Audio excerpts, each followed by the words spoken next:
Alors là, chapeau, c'était Vincent Benveniste. Au revoir. Alors là, Chapeau. J'ai compris très vite qu'en fait, la radio n'était qu'une métaphore. C'était surtout pas un médium. C'est pas une chose. C'est une métaphore. C'est un moyen pour un one-to-many en communication. Et éventuellement un retour, c'est-à-dire une communication qui est interactive. Les premiers programmes de radio avaient des capacités déjà interactives grâce au téléphone. C'est très populaire. Et je me suis dit, cette métaphore est tout à fait capable d'évoluer parce que l'audio est essentiel à l'humain. Alors là, Chapeau.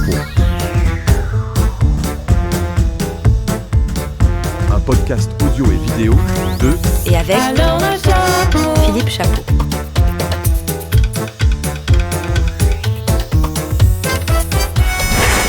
Radio House. Cette semaine, laissez-moi saluer de mon haut de forme Vincent Benveniste. Bienvenue. Ça s'accorde. Ça s'accorde. Après t'avoir dipsyché, Vincent, voilà ce que l'Internet sait de toi. Vincent Benveniste semble être un entrepreneur français dans le secteur de la radio, actuellement président de Radio Act SAS, qui possède Netia, une entreprise fournissant des logiciels d'automation radio. Il a une expérience internationale dans les communications et les médias, ayant été CEO de David Systems, PDG en français, avant 2016, et acquis Netia en 2016 avec Anthony Savelli. Il est actif dans les événements de l'industrie comme IBC et Radio Days, je ne sais pas pourquoi il nous a sorti ça, partageant des idées sur la technologie radio et la collaboration. Les détails personnels sont limités, mais il semble concentré sur l'innovation technologique pour les stations de radio. C'est DeepSeek, c'est cette intelligence artificielle de Grok ou de ChatGPT. Qu'est-ce que ça correspond plutôt bien? Oui, ça correspond bien, mais les premières fois où j'ai pris la parole un peu publique, c'était au salon de la radio, grâce à tes interventions dans l'industrie en France. Donc, effectivement, petit à petit, j'ai fait des interventions dans des salons en Europe, mais la description est très bonne, ouais. Je trouve qu'elle Très peu d'infos de toi quand même en perso, même sur parce que quand on regarde ton profil LinkedIn, ce que DeepSeek n'a pas l'air de faire, t'as quand même plus d'expérience que ça en fait, mais t'es pas très réseaux sociaux. Non, c'est plus dans la manière dont on fait du business actuellement. On est beaucoup plus dans un relationnel direct, beaucoup moins dans un faire savoir. Et quand on interviewe sur LinkedIn, on fait quasiment, d'ailleurs, jamais de promotion sur ce qu'on fait. On fait beaucoup plus, on cherche à utiliser LinkedIn comme un moyen de communication, comme un moyen de conversation, dans un anglais qu'on utilise, qu'on appelle outside in, c'est-à-dire que on se sert d'un réseau comme LinkedIn pour communiquer à l'extérieur, mais aussi à l'intérieur de nos activités, pour qu'en fait notre parole soit relativement publique, mais publique à un niveau restreint de gens qui s'intéressent à notre sujet, pas pour faire de la pub pour ce qu'on fait. On va aller du côté perso pour commencer, parce que je trouve que ça permet de mieux comprendre plein de choses, les parcours, les personnalités, les choix que l'on peut faire aussi dans notre vie. Quel genre d'enfance tu as eu?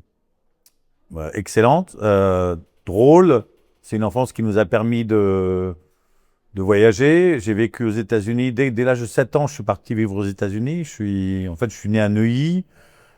Jusqu'à 7 ans, j'ai vécu à Meudon. Et mon père était étudiant, chercheur, médecin. Et ça lui a permis d'avoir une bourse pour aller étudier aux États-Unis.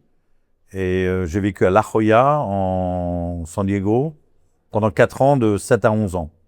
Donc, ce qui fait que je suis devenu bilingue au bout de 3 mois, ce qui est normal. Et quand je suis rentré en France, j'avais oublié le français, mais j'ai pris quelques semaines pour récupérer. Donc, j'ai appris comme ça une culture une éducation assez ouverte, une autonomisation très forte, de temps en temps trop forte, parce qu'on n'a pas la même éducation entre les États-Unis et la France. Et tu connais bien les États-Unis aussi. Donc, ça m'a ouvert, et puis ça m'a donné aussi l'idée qu'on pouvait faire des choses, qu'on pouvait désigner un peu son chemin, qu'on n'était pas obligé de suivre un cursus trop académique, trop conventionnel, et ça m'a aidé. En même temps, ça m'a desservi à certains moments parce que j'ai pas été un enfant, un étudiant très sage. Alors, on va en parler. Tu as encore tes parents? Non, mon père est mort il y a 20 ans cette année et ma mère il y a 11 ans cette année. Alors, on va faire un petit flashback par période de 15 ans. Mhm.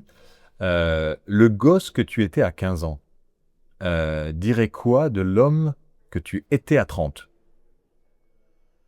Alors là, c'est un exercice très intéressant. Donc, à 15 ans, d'accord, le gosse que tu étais dirait quoi de l'homme que tu étais à 30 ans?